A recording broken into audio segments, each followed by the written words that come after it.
Բարև ձեզ սիրելի հայրենակիցներ, այսօր մարտի 17-ն է, օրը երկուշաբթի եւ այսօր իրոք հետաքրքիր քննարկում ունենք, անպայման միանգամից լայքերը դրեք, քանի որ շատ կարեւոր հաղորդում է եւ պետք է որ այն անպայման տարածվի եւ շատերը պետք է լսեն այս հաղորդման մասին, թե ինչու է Ադրբեջանը հիմա ապատեղեկատվություն տարածել, թե իբր Հայաստանը խախտում է հրադադար։ Երեկվա օրվա ընթացքում 3 անգամ Ադրբեջանը տարածել է այդպիսի հաղորդագրություն։ Դրանից բացի մենք գիտենք, որ Թրամփի ազգային անվտանգության հարցերով խորհրդական Մայքլ Օլցը այցելել էր Մոսկվայից միանգամից Բաքու, այս մասին եւս մենք հաղորդել էինք, բայց այդ ժամանակ նաեւ մի փոքր կասկած հայտնել, քանի որ ադրբեջանական լրատվամիջոցներն էին հաղորդում այդ լուրը։ Մենք գիտենք, որ կարող է ադրբեջանական լրատվամիջոցները նաեւ ապատեղեկատվություն տարածեն։ Դա է պատճառը, որ այդ ժամանակ մենք 100%-ով վստահ չէինք, որ նման այս տեղի էր ունեցել, բայց հիմա հաստատվում է, որ Մայքլ Օլցը այցելել էր Բաքու եւ Դոնալդ Թրամփի ուղերձներ փաստացի փոխանցել Ադրբեջանի նախագահի օգնական Հիհմետ Հաջիևին, շատ կարեւոր է այս հարցերի շուրջ խոսելը, բայց սկսենք երևի թե նրանից, որ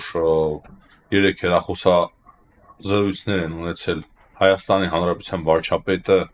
եւ Ֆրանսիայի նախագահ Էմանուել Մակրոնը, ինչպես նաեւ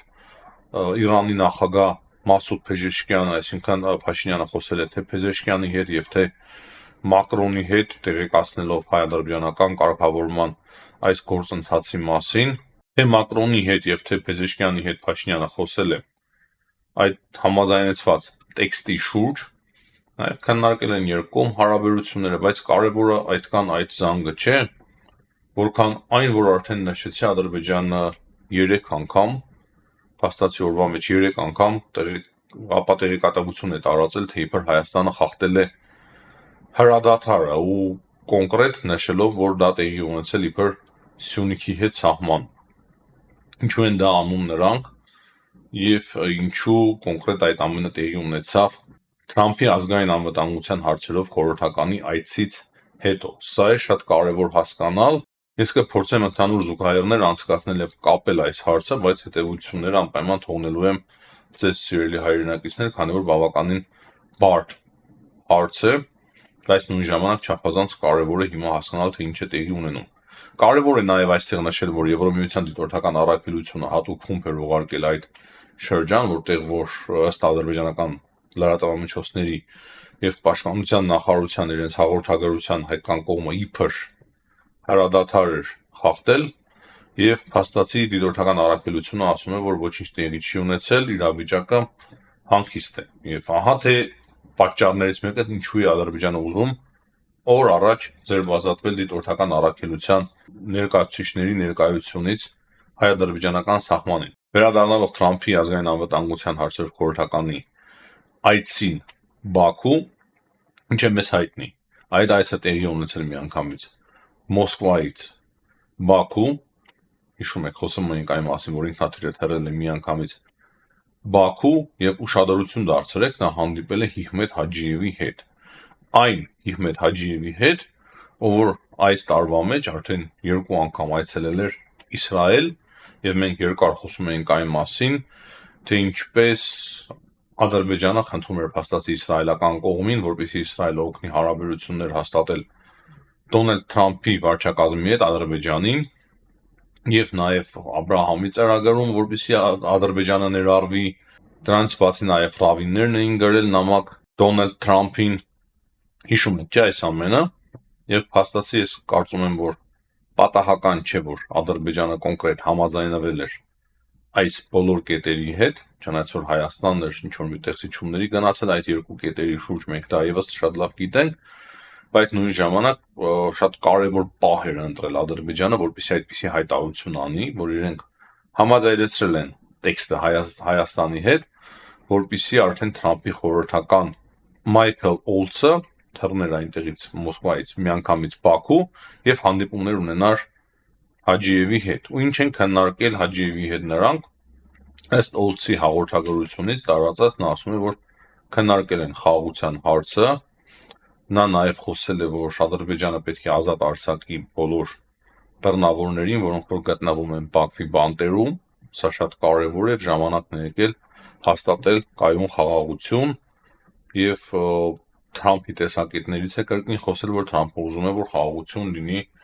ամբողջ աշխարհում եւ մեր տարածաշրջանը հարավային Կովկասը եւս բացառություն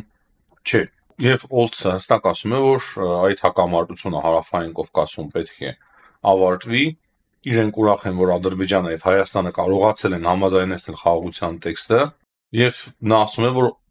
Հաջիևին հստակ ասել է, որ այս կոնֆլիկտը պետք է ավարտին հասցնել եւ ազատ արձակել բոլոր բռնավորներին։ Եվ վերջում նա ասում է, որ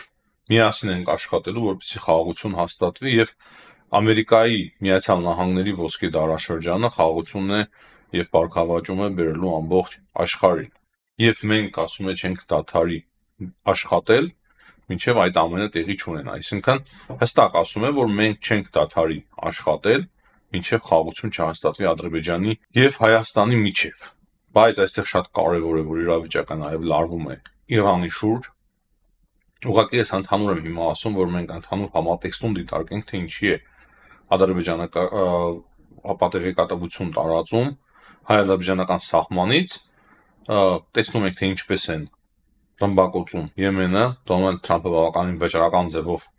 հրաման է արձակել հարվածներ հասցնել Եմենին, հուտիները բավականին բարդ իրավիճակում են։ Ես որքան հասկանում եմ, Բայդենի օրոք այդպիսի ավիահարվածներ տեղի չեն ունեցել, նա նույնիսկ թույլ է տվել, որ առանց սպիտակ տան իրավունքի նրանք հարվածներ հասցնեն Եմենին, եւ այդտեղից հստակ զգուշացում է եղել նաեւ Իրանին։ Այստեղ շատ կարևոր է նշել, որ երեք Էրդողանի եւ Թրամփի միջև հեռախոսազրույց է տեղի ունեցել։ Մենք տեսնում ենք, թե ինչպես լավ արագ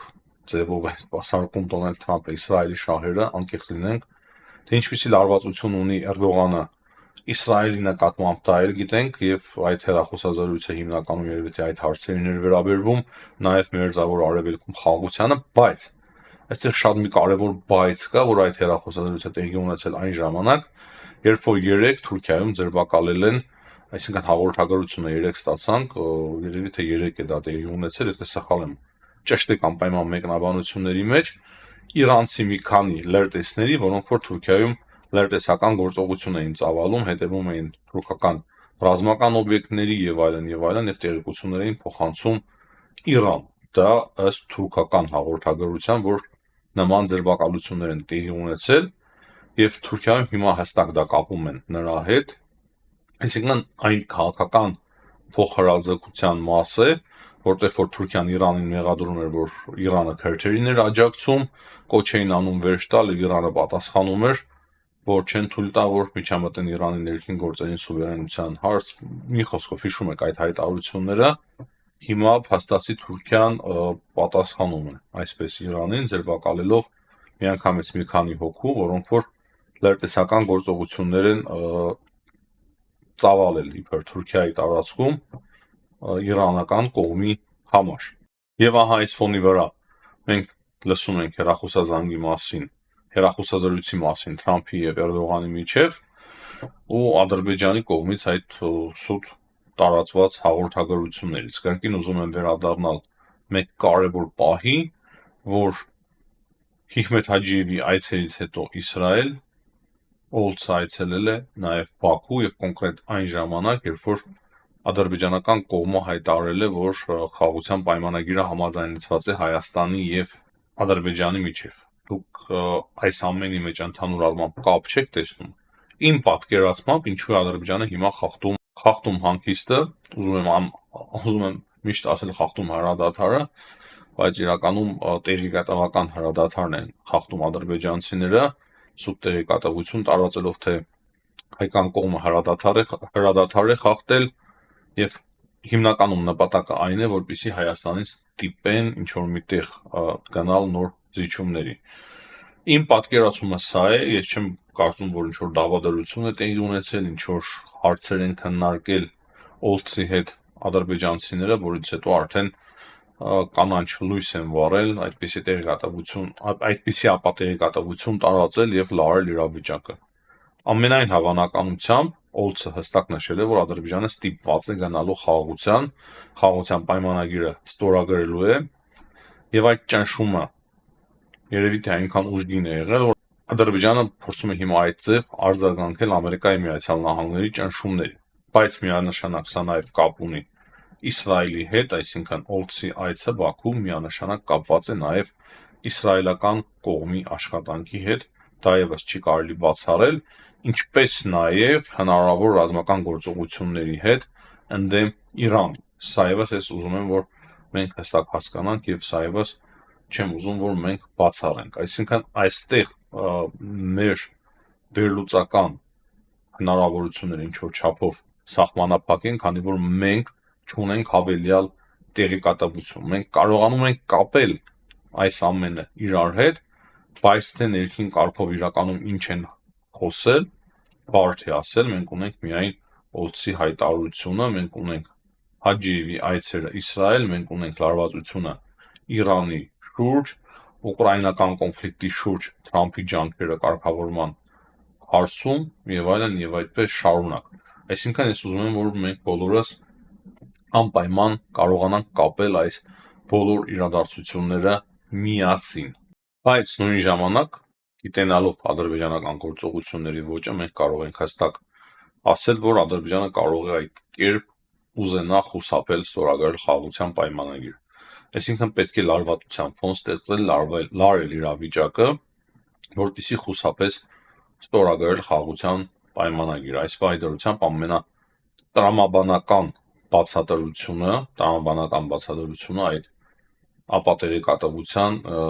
դա է, որ Ադրբեջանը երբ որ նեղն է ընկնում, երբ որ փորձում են նրան ստիպել, որ գնա խաղաղության պայմանագրի ստորագրման, նա փորձում է այդպիսի ջղաձիգ ինչ որ հայտարարություններ անել, լարելով իրավիճակը, նույնիսկ կարող է գործողությունների փոքր ինչ գործողությունների փորձեն դիմել, որպեսզի հայտարարեն, որ այս պահի դրությամբ դերևս հնարավոր չէ ստորագրել խաղաղության պայմանագիր, քանի որ հայկական կողմը իբր լարում է իրավիճակը եւ մյուս կողմից փորձեն նոր պահանջներ, ավելի ճիշտ ոչ թե նոր պահանջներ, այլ իրենց այդ պահանջները կրկին ներկայացնել հայկական կողմին, որը որ վերաբերվում է սահմանադրությանը, Մինսկի խմբին, չնայած որ Մինսկի խմբի մասով Հայաստանը արդեն ասել է իր դիրքորոշումը, եւ նաեւ փորձեն ինչ-որ միտեղ կրկին ճնշումներ փորձեն գործադրել Սյունիքով միջանց ստանալու համար, բայց մենք հասկանում ենք, որ այդ բոլոր գործողությունները,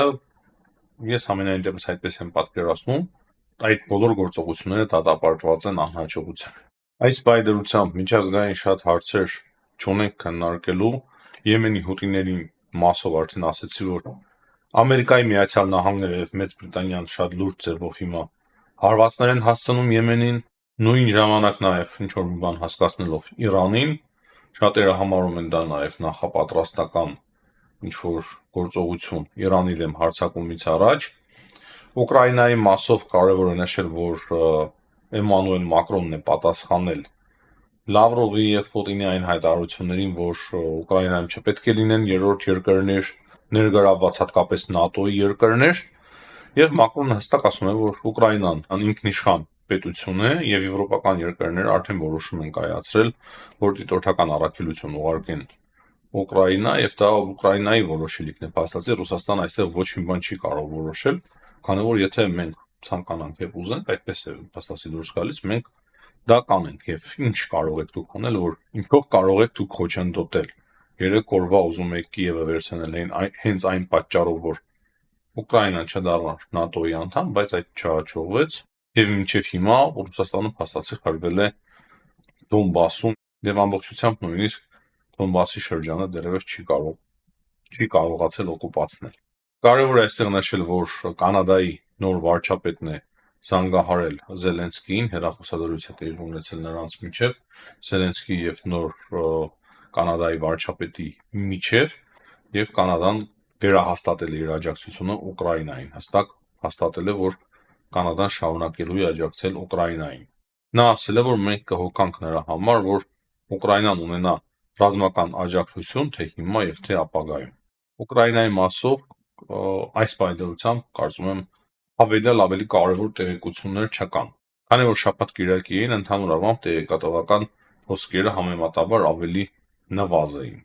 Այս պայմանությամբ այսքանը սիրելի հայրենակիցներ, կրկին կոչ եմ անում շատ ակտիվ լայքել, բաժանորդագրվել, եթե չեք բաժանորդագրվել մինչև հիմա մեր ալիքին, ինչպես նաև գրեք ձեր կարծիքը մեկնաբանության մեջ, հաջողություն, կհանդիպենք։